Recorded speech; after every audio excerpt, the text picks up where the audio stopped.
want to own the boat or do you want to drive the boat? Recently, I have gotten into fishing, and I was curious, can fishermen actually make a really good living? Turns out they can. I'm here with Nick from Stan's Fam, and we're going to find out how he turned his passion into a successful business. Let's find out how. We're here fishing with the $1 Million Fisherman. I don't even know if he makes $1 million. He probably makes more. Fishing out here, Florida Keys, with the boys. Hey, what's up, Nick? Beautiful boat. This one's new. If you order it today, it'd be around $1 million. And This boat's $1 million. Yeah, and you're gonna wait 4.5 years to get one. How much does a fisherman normally make? On average, probably 75 to 150 grand a year. Oh, really? Yeah. Pretty good. If they're good with it, or some guys do go broke and I don't make a living too. So, we ready? Fish on 3. 1, Get ready, 2, 3. Fish! How'd you like? You've been doing that for how long? 37. I've been fishing my whole life. I got my captain's license when I was 18, so 19 years. You know, I've been taking charters out. After college, I worked for a couple really wealthy families, like traveling on their boats as a mate. I went to like Bermuda, Mexico, Bahamas. I did that for 2 years. Then came back home just working for the family business, running fishing charters for my dad for 6 or 7 years, and I finally bought my own boat about age 25. Had that for a couple years, and I bought another boat, and I got into these Freemans the last 6 years. And this is my third one, so hopefully I can teach you how to catch some fish today, or help teach you. You already know. Maybe a little bit of luck, we eat some fresh tuna. All right, let's go catch some more bait.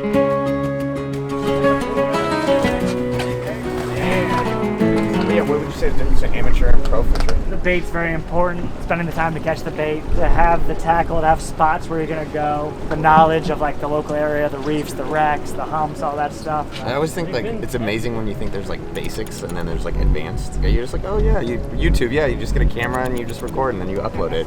There's an old saying that my friend's mom said years ago. When I was younger, I didn't understand it. She told him, do you want to own the boat or do you want to drive the boat? And when I was younger, you know, you just want to drive the boat. You want the glory. I caught this fish, I caught that. Then you start getting a little bit older, like, I want to own the boat, you know? To have that mentality, though, that change is take some time and effort, and you gotta take some risk, you know? How are you gonna get to that point? So. Oh, we got you! Yeah. Holy cow. I got a fresh black tuna. High five. Let's go, Noah! Damn, I'm like shaking. That's crazy. Thank you. Damn. So the weather, so there's. Oh, was the weather bad this week? Yeah, earlier this week was really windy, so there's a lot of other factors we can't control that is tough, you know, when you're living in livelihood, it depends on the weather. What do you do when the weather's bad? Fix tackle, put line on rails, fix build pumps on the boat, stuff like that. I edit videos a lot too now, but. Did you do the YouTube to like as a new revenue stream, or was it to bring people to your charters, boats? So, I mean, I did YouTube for both, though, to have an added revenue stream. I think the benefit for most people is to increase your other businesses, you know, it's like a great advertising medium. It was like a passion. I always wanted to have a film and have a TV show and all that. Whether or not I make a living with it or make any money with it, I at least want to try and say I did it or not, you know? That's like a full-time job. It takes so much time and effort to shoot a video, to edit it, to get people to watch it. I mean, why do people want to watch it too? And I tell everybody, you know, I did YouTube for a year before I ever made a dime on it. Oh boy! Oh wow! Holy smokes! Yeah, he didn't leave us much. We got more fresh tuna. How about him in the guzzler? That's awesome. Oh my gosh!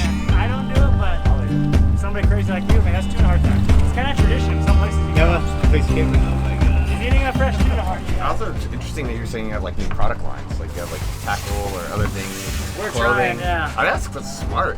Yeah, Like, if you can't go out fishing, you can at least keep selling that stuff. exactly. Yeah, we're working on a clothing brand for years, and I worked with other companies and helped grow their brands. So I said, you know what, I might as well try to do it for myself. So started last year, so almost a year and a half ago. Got clothing, fishing rods for a little while too. So we got fishing rods, gaffs, shirts, hats. Working on board shorts and pants now. And it's been difficult and challenging, you know. It's a steep learning curve. I don't know what's hard about it. Saturation, you know, a lot of similar products. We have a great product that we've made now in design. What we try to sell is like the ethos of the brand, you know, what we stand for, what we do, the life we live, and you know, hopefully that appeals to a wider audience. You know, we're just real people, like just go out there and go fishing, have fun and enjoy it. We're not some giant company with huge backing behind it. On the bottom of the boat there. Correct, a lot less, yeah. Did you consider doing something else besides fishing? I was going to be a marine biologist for a week when I went to college, and I realized it wasn't going fishing what I thought it was going to be. So it has a lot of good sides and benefits to it, but just like anything, it becomes a job, you know, the more you do it.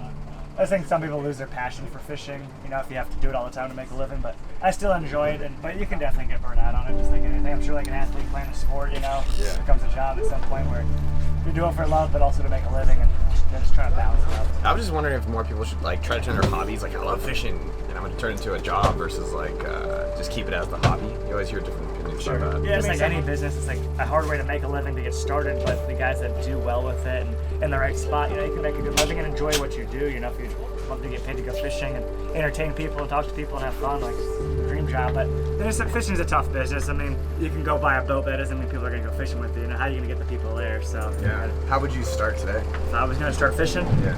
you have to get a boat, you know, and ideally if you get into an established marina where there's decent business is good, but you would need a website, advertising, social media, all that to help, you know, boost your business. It's a learning curve, you know, so I don't think anything's super easy, so I'm sure you've done multiple things that didn't work right away and you keep trying the next thing till it does. Yeah, it's funny. I reflected on like almost everything didn't work except for like one, and then finally I'm like, oh, finally it works. That could change your life. Like it changed my life, my whole business. Like this is a simple thing right here, and anyone can go buy one of those and try it.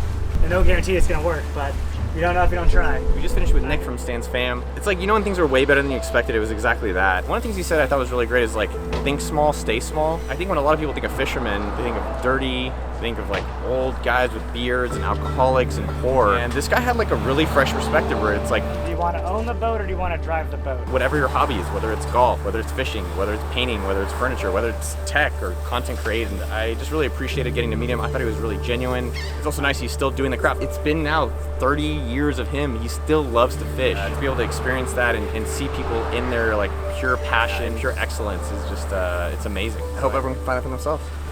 It's me and my best friend. I'm gonna let you go. We're gonna go back in the water, don't worry. If you like this video, you're gonna love this video right up here. We're gonna let our buddy go back in the water. Make sure you subscribe and like the channel. Uncle Noah loves you. See you out there. Pew pew.